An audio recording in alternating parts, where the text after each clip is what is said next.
నమస్తే. నారా లోకేష్ గారు ఢిల్లీ వెళ్ళారు. అయితే అసలుకి ఎవరిని కలవబోతున్నారు? సో దీనివల్ల చాలా పెద్ద పరిణామాలే జరగబోతున్నాయి అంటున్నారు రాజకీయ విశ్లేషకులు. సో ఎవరిని కలిశారు? సో ఏం జరగబోతుంది? ఒకసారి క్లుప్తంగా వివరం తీసుకుందాం. ప్రస్తుతం మనతోటి సీనియర్ జర్నలిస్ట్ శేషరావు గారు ఉన్నారు. వెల్కమ్ చెప్దాం. Hi sir. హలో.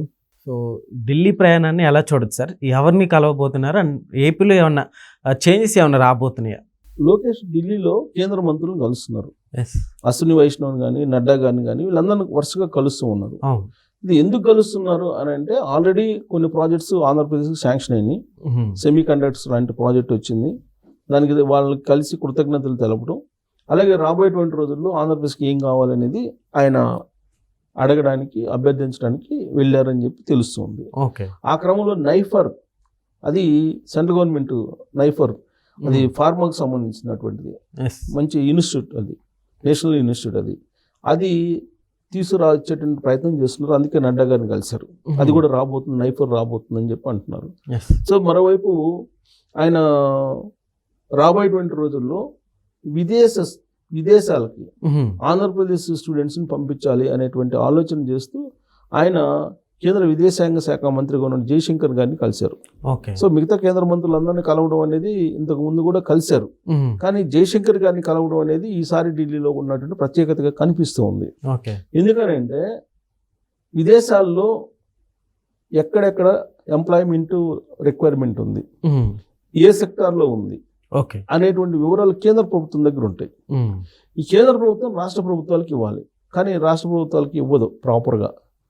అందుకే ఇప్పుడు జయశంకర్ గారిని కలిసి, విదేశాంగ శాఖ మంత్రిని గారిని కలిసి, మాకు ప్రపంచంలో ఉండేటువంటి ఆయా దేశాల్లో జాబ్ రిక్వైర్మెంట్స్ ఏంటి, ఏ ఫీల్డ్లో ఉన్నాయి అనేటువంటి వివరాలు మాకు ఇవ్వండి, డేటా షేర్ చేయండి. మాకు కేంద్ర ప్రభుత్వం యొక్క డేటా షేర్ చేస్తే కనుక మాకు ఆంధ్రప్రదేశ్లో ఉండేటువంటి యూత్కు సంబంధించి లేదా నిరుద్యోగులకు సంబంధించినటువంటి స్కిల్ ఆడిటింగ్ జరిగింది, దాన్ని బేస్ చేసుకుని మేము విదేశాలకి వాళ్ళని పంపించాలి అనేటువంటి ఉద్దేశంతో ఆయన డేటా షేరింగ్ని అడిగారు.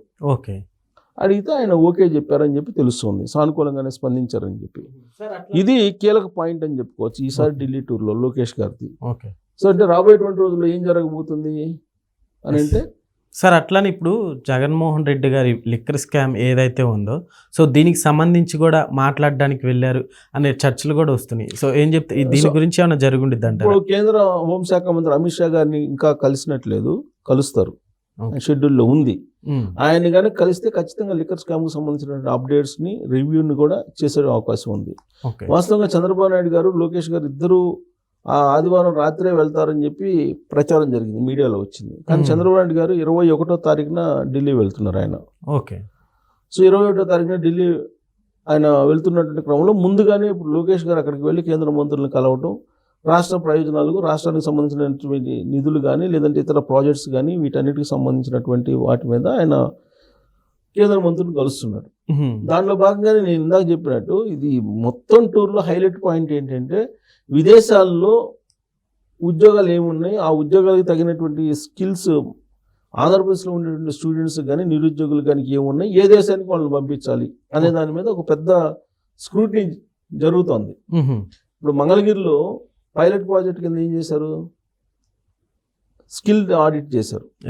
స్కిల్ ఆడిట్ చేసి ఎవరెవరు దేనికి పనికి వస్తారు, ఏ ఫీల్డ్కి పనికి వస్తారు, ఏ ఫీల్డ్లో వీళ్ళు నిష్ణాతులు, ఏ ఫీల్డ్లో పంపిస్తే వీళ్ళు సక్సెస్ అవుతారు అనే దాని మీద ఒక అవగాహనకు వచ్చారు. దాన్నే రాష్ట్రం మొత్తం కూడా స్కిల్ ఆడిట్ చేయాలి అనేది లోకేష్ గారి యొక్క ఆలోచన. స్కిల్ ఆడిట్ చేస్తారు, లోకల్గా ఎంప్లాయ్మెంట్ని క్రియేట్ చేస్తున్నారు. దాదాపుగా 20 లక్షల ఉద్యోగాలు ఇవ్వడానికి, సంవత్సరానికి 5 లక్షల చొప్పున ఇవ్వడానికి ప్లాన్ చేస్తున్నారు. మొదటి సంవత్సరమే 12 లక్షల కోట్ల రూపాయల పెట్టుబడి వచ్చింది అని చెప్పి చెబుతున్నారు, పెట్టుబడులు వచ్చినాయి అని. ఈ పెట్టుబడుల రూపంలో దాదాపు 5 లక్షల మందికి ఉద్యోగాలు, ఉపాధి అవకాశాలు కల్పించబోతున్నాము అని చెప్పి చెబుతున్నారు అసెంబ్లీ వేదికగా, అసెంబ్లీ బయట. సో రాబోయేటువంటి రోజుల్లో ఇంకా ప్రాజెక్టులు రాబోతున్నాయి. ఒకవైపు డేటా సెంటర్ రాబోతుంది, గూగుల్ లాంటి కంపెనీలు రాబోతున్నాయి వైజాగ్లో, డేటా సెంటర్ రాబోతుంది, టీసీఎస్ రాబోతుంది, ఐబిఎం రాబోతుంది, రిలయన్స్ రాబోతుంది, ఆర్టిఫిషియల్ ఇంటెలిజెన్స్ హబ్ కాబోతుంది, అలాగే క్వాంటమ్ కంప్యూటింగ్ సెంటర్ కాబోతుంది. ఇవన్నీ చెప్తూ ఉన్నారు.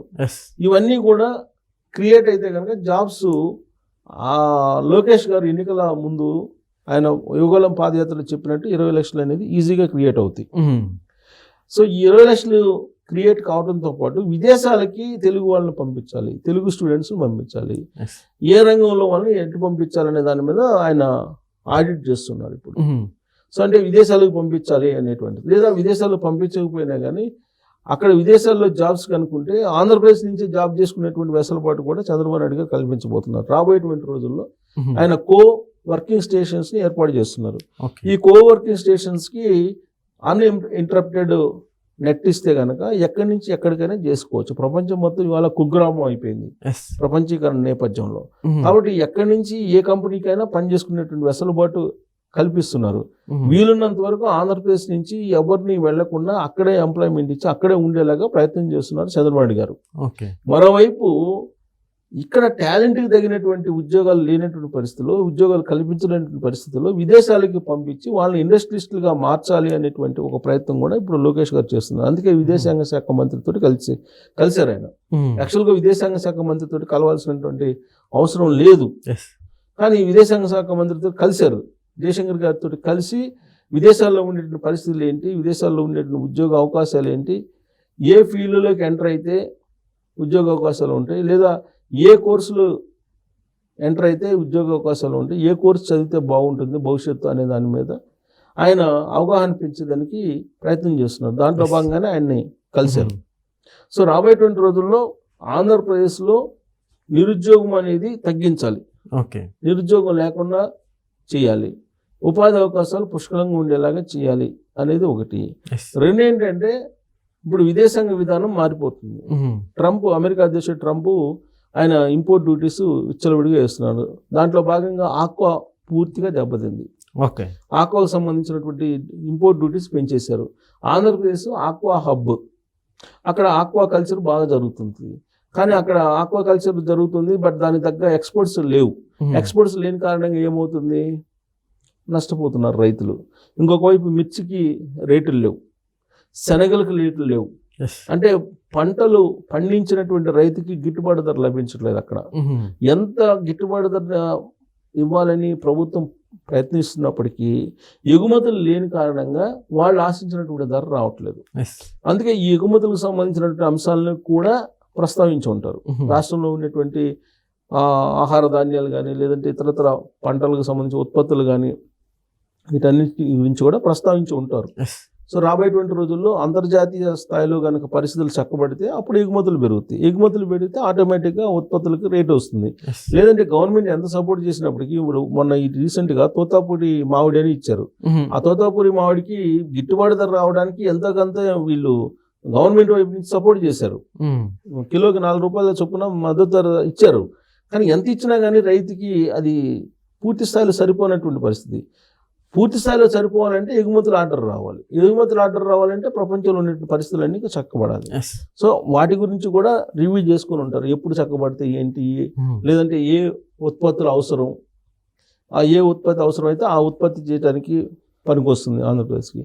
సో ఇది ఒక భాగం. ఇక లోకేష్ గారు కేంద్ర హోంశాఖ మంత్రిని కలిస్తే కనుక అది వేరే రకంగా ఉంటుంది. కేవలం లిక్కర్ స్కామ్కు సంబంధించినటువంటి అప్డేట్స్, అలాగే లిక్కర్ స్కామ్లో ఉన్నటువంటి తాడేపల్లి డాన్, ఆయన్ని ఏమన్నా అరెస్ట్ చేస్తారా, ఆయన అరెస్ట్ చేసే అవకాశం ఉందా అనే దాని మీద కూడా ఒక క్లారిటీ వచ్చే అవకాశం ఉంది. ఇప్పటికిప్పుడు బహుశా నేను అనుకోవటం ఉపరాష్ట్రపతి ఎన్నికలు జరుగుతున్నాయి కాబట్టి ఉపరాష్ట్రపతి ఎన్నికలు జరుగుతున్నటువంటి క్రమంలో అన్ని పక్షాలను కలుపుకొని పోయి ఏకగ్రీవంగా రాధాకృష్ణ గారిని ఎన్నిక చేసుకోవాలనే ప్రయత్నంలో అక్కడ ఢిల్లీ బీజేపీ పెద్దలు ఉన్నారు. ఇలాంటి పరిస్థితుల్లో అరెస్టులు అనేవి ఉండకపోవచ్చేమో, అరెస్టులు అనేది ఉండే అవకాశం లేకపోవచ్చేమో. కానీ లిక్కర్ స్కామ్కి సంబంధించి అప్డేట్స్ని అయితే ఇచ్చే అవకాశం ఉంది. ఎందుకంటే దాంట్లో మళ్ళీ ఇప్పుడు ఒక ఐఏఎస్ ఉన్నారు, ఐపీఎస్ ఉన్నారని చెప్పి తెలుస్తుంది. కొంతమంది అప్రూవ్డ్గా మారేటువంటి ఛాన్సెస్ కనిపిస్తున్నాయి. ఇంకా మిగతా కేసులు ఉన్నాయి. మిగతా కేసులు ఏం చేయాలనే దాని మీద కూడా అప్డేట్స్ ఉండే అవకాశం ఉంది.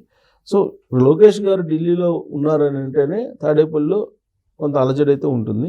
పైగా 21వ తారీఖున చంద్రబాబు నాయుడు గారు కూడా ఢిల్లీ వెళ్ళబోతున్నారు. సో ఆయన కూడా వెళ్తే కనుక ఇద్దరు ఢిల్లీలో ఉన్నారు అని అంటే సంథింగ్ ఏదో ఉందని. అంటే 21వ తారీఖున యాక్చువల్గా ఉపరాష్ట్రపతి నామినేషన్ ఉంది. ఆ నామినేషన్లోకి హాజరు కావడానికి చంద్రబాబు గారు వెళ్తున్నారు. బట్ ఎంత నామినేషన్కి వెళ్ళినప్పటికీ కూడా రాజకీయపరమైనటువంటి అంశాలు అయితే మాట్లాడకుండా ఉండరు. లిక్కర్ స్కామ్కి సంబంధించిన అంశాలు ఖచ్చితంగా మాట్లాడే అవకాశం ఉంది. మరి అరెస్ట్ చేస్తారా లేదని అంటే మనం చూడాలి. Okay okay sir, thank you.